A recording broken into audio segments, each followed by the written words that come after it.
Hey everyone, welcome to Judging for the Win. I'm Dave, and this is my daily ruling. Today's question was suggested by a viewer, thanks to Ginkgo for this one. Can you play Shattered Seraph from exile? Well, of course you can play it from exile if you exiled it using its ability. But what if it's in the exile zone for some other reason? Like maybe you exiled it to cast a Solitude, for example. Would it still be possible for you to cast it from exile in that case?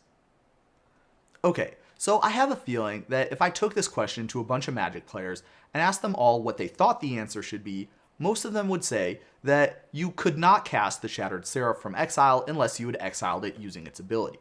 And indeed, that is the correct answer. However, I've also got a feeling that most of these people would probably not be able to clearly articulate why this is the correct answer.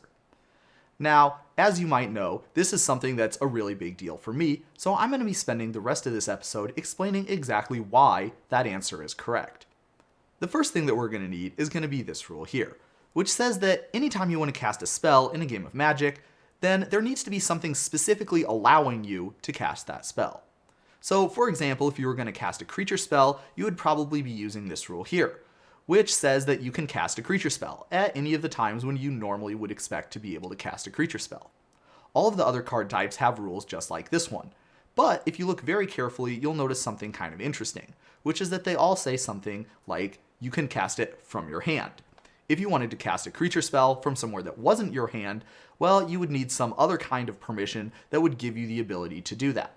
Of course, the text on Shattered Seraph definitely says that you can cast it from exile, so we know that that at least has the potential to work, but we need to be really careful about how we apply it.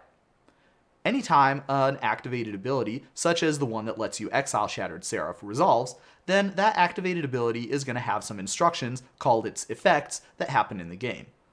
Of course, in this case, one of those effects is going to be giving the land an ability that lets it tap for some extra colors of mana. However, the one that we really care about is the other effect, which is the one that lets you cast the Shattered Seraph from exile. Now, just like any other effects from any other activated abilities, that effect is not going to be doing anything unless it happened through the resolution of that activated ability.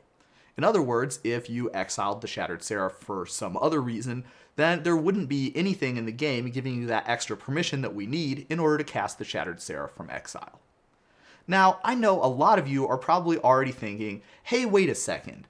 I played a Misthollow Griffin for my exile zone just last week, and nobody asked me anything about how it got there. Why is this case any different? And okay, that is a very valid question to raise. In order to answer that question, though, we're going to need to get a little bit technical. As you can see here, the game of Magic uses paragraph breaks to determine where one ability ends and another starts.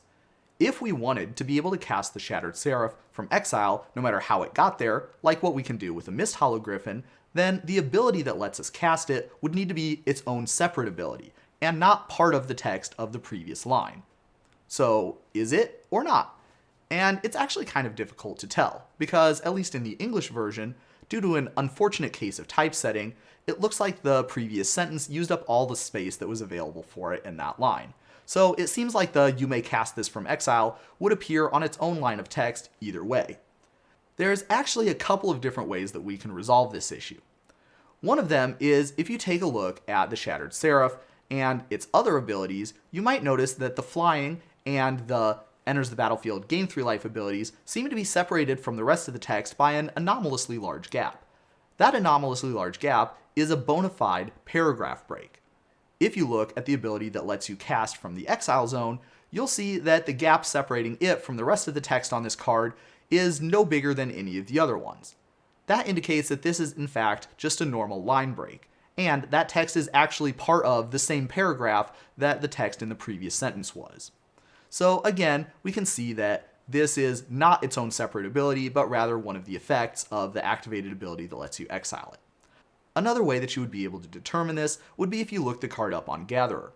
When you look the cards up on Gatherer, because the available space is not the same as what the available space on the card is, the line breaks are not going to line up with exactly where the line breaks on the card are. However, the paragraph breaks are going to be retained, because those have actual rules meaning.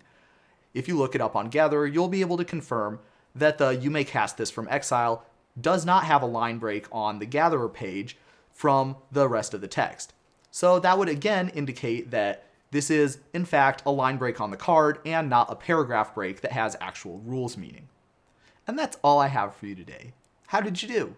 Join me again next time for another daily ruling, but until then, I hope you have a great day.